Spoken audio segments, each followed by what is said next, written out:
दुनिया का सबसे खौफनाक डिक्टेटर आखिर कैसे राज करता है अपने देश पर। नॉर्थ कोरिया में आम लोगों की डेली लाइफ कैसी गुजरती है, ये सोचने में भी आपको घुटन महसूस होगी। यहाँ सरकार की पूरी कोशिश रहती है कि लोगों की पर्सनल लाइफ के हर एक एस्पेक्ट को कंट्रोल किया जाए। कौन कहाँ रहेगा, क्या काम करेगा, क्या पढ़ेगा, यह सब सरकार डिसाइड करती है। आप कैसे कपड़े पहनते हो, कैसे बाल कटाते हो, कैसी फिल्में देखते हो, ये भी सरकार आपको बताती है। एक रैंडम टाइम पर आपके फोन का ऑपरेटिंग सिस्टम एक स्क्रीनशॉट लेगा और यह स्क्रीनशॉट जाता है सीधा सरकार के पास, ताकि उन्हें हमेशा पता लग सके कि आप अपने फोन पर क्या देख रहे हो। एक आदमी पूरा देश चला रहा है। सुनने में बहुत अजीब लग रहा है, लेकिन ये रियलिटी है। ये बात है नॉर्थ कोरिया का। किंग जोंग उन जो इस बंदे का नाम है, पूरा देश उसके हाथ में कंट्रोल में चल रहा है। वो जो बात करता है वही फाइनल है, वो जो हेयर स्टाइल रखता है वही फाइनल है। उसका मतलब हर एक बात फाइनल है। उसके खिलाफ नहीं जा सकते, उसके खिलाफ सोच भी नहीं सकते हो।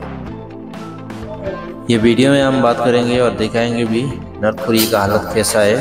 तो चलिए वीडियो को शुरू करते हैं। क्राइम दादा ने किया है, लेकिन सजा पोते तक को भुगतनी पड़ती है। ये गिल्ट बाय एसोसिएशन का कानून लागू होता है। इसलिए एक परिवार का हर एक सदस्य बाकियों को शक की नजर से देखता है। एक भाई अपनी बहन से, एक पिता अपने बेटे से खुलकर बात भी नहीं कर सकता। इस सब के बावजूद पिछले कुछ सालों में किम जोंग उन की पकड़ कमजोर पड़ती जा रही है। एक साइलेंट रेवोल्यूशन देखने को मिल रही है, जिसे चला रही है नॉर्थ कोरिया की औरतें।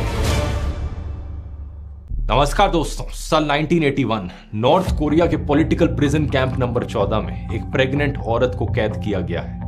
इस औरत का जेल में ही बच्चा पैदा होता है। अपने बच्चे का ये नाम रखती हैं शिन डोंग ह्यक, और ये लड़का जेल में ही बड़ा होता है। असल में बात क्या है कि नॉर्थ कोरिया की सरकार गिल्ट बाय एसोसिएशन के कॉन्सेप्ट में मानती है। अगर कोई व्यक्ति कोई पॉलिटिकल क्राइम करता है तो उसके पूरे परिवार को जेल में डाल दिया जाता है। एक इंसान के किए की सजा 3 जनरेशंस को भुगतनी पड़ती है। यानी कि दादा ने अगर कोई क्राइम किया है तो पोता भी जेल में जाएगा। इसलिए शिन डोंग बचपन से ही जेल में बड़ा हुआ, क्योंकि नॉर्थ कोरियन सरकार का मानना था कि उसका खून गंदा हो चुका है। जेल में उसका बचपन बहुत ही खराब हालातों में गुजरा। उसे खाने में सिर्फ थोड़ा सा मक्के का दलिया दिया जाता था। वो जिंदा रहने के लिए घास और चूहे खाने लगता था। इस प्रिजन कैंप में करीब 20,000 कैदी थे और इस कैंप के रूल्स बड़े सिंपल थे। अगर आप भागने की कोशिश करोगे तो आपको सीधा गोली से मार दिया जाएगा। अगर आप किसी दूसरे को भागने की बात करते हुए सुनते हो और रिपोर्ट नहीं करते तो आपको भी मार दिया जाएगा। एक दिन जब शिन डोंग 13 साल की उम्र का हो गया था, उसने अपनी माँ और अपने भाई को जेल से भागने का प्लान बनाते हुए सुना। उसे ज्यादा समझ नहीं थी,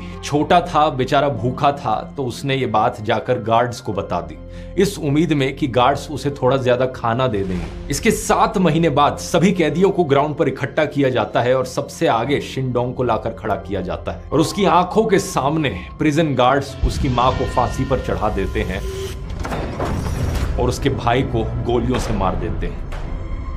ये सब देखने पर शिन डोंग को मजबूर किया जाता है और इसके बाद 6 महीने तक बेरहमी से उसका टॉर्चर भी किया जाता है। साल 2005, 23 साल की उम्र पर शिन डोंग खुद भागने की कोशिश करता है इस प्रिजन कैंप से और चांस की बात है कि वो सक्सेसफुल हो जाता है। गार्ड्स की नजरों से बचते हुए किसी तरीके से ये नॉर्थ कोरिया छोड़कर चाइना पहुंच जाता है और वहां से साउथ कोरिया, और यही कारण है कि इसकी कहानी दुनिया को पता चल पाती है। आगे चलकर शिन एक ह्यूमन राइट्स एडवोकेट बनते हैं। यूनाइटेड नेशंस तक इनकी आवाज पहुंचती है और इन पर यह बड़ी फेमस किताब लिखी जाती है, escape from camp 14।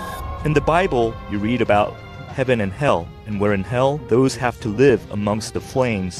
That's what the prison camp was like. Shin जैसे सर्वाइवर्स की कहानियों पर आधारित आइए समझते हैं आज के इस वीडियो में दोस्तों कि नॉर्थ कोरिया में डेली लाइफ एक्चुअली में दिखती कैसी है। आम लोगों की जिंदगियां कैसी गुजरती हैं दुनिया की सबसे खौफनाक डिक्टेटरशिप में।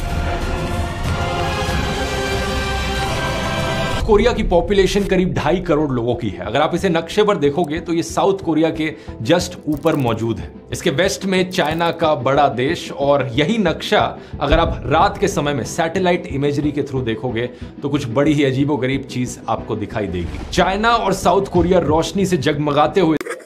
अगर वीडियो अच्छा लगा तो लाइक कमेंट करके जाना और सब्सक्राइब भी करके जाना और शेयर भी करना। कमेंट में जरूर बताना कैसा लगा।